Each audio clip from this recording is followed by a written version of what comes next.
Governor, the first question is from me.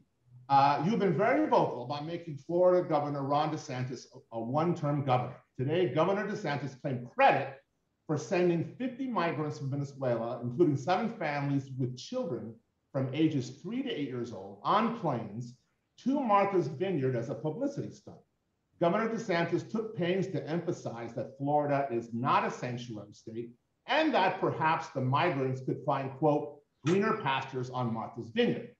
This follows similar stunts by governors in Arizona and Texas. So my question is twofold. First, what does this stunt say about the character or lack thereof of Governor DeSantis? And more broadly, what should Democrats do nationally to respond to GOP leaders using human beings as props for publicity stunts meant to activate Republican voters? Well, I say with pride, that's a leading question. And I appreciate that it's a leading question because I share your sentiment. This is nothing more than a stunt, but it's done with intention, cruel intention, to humiliate and dehumanize, as you said, children no older than the governor's children themselves, young girls with backpacks. It's disgraceful, it's repugnant, and I would argue it's illegal. And I think the Department of Justice should investigate.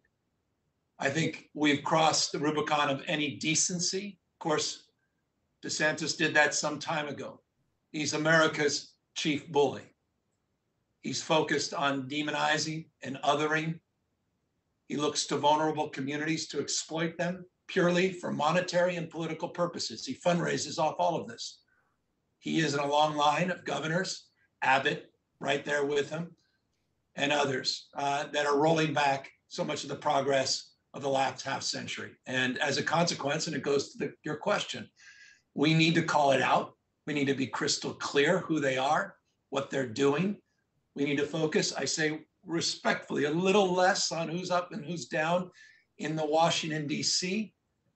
bubble and focus more on what's happening state after state all across this country. So what Democrats need to do is do just that. Call it out, be more aggressive, be more pointed. And I hope you've seen that from me over the course of the last many months, where we have not held back. I did ads in Florida in July. I did ads today, 27 billboards I put up in 7 states across this country, including Missouri, where they may challenge my legal authority to do so on the rollback of fundamental rights for women and girls, constitutionally, at least historically protected rights for reproductive freedom, and expressed ourselves quite pointedly. So I think the Democratic Party needs to be doing more of that.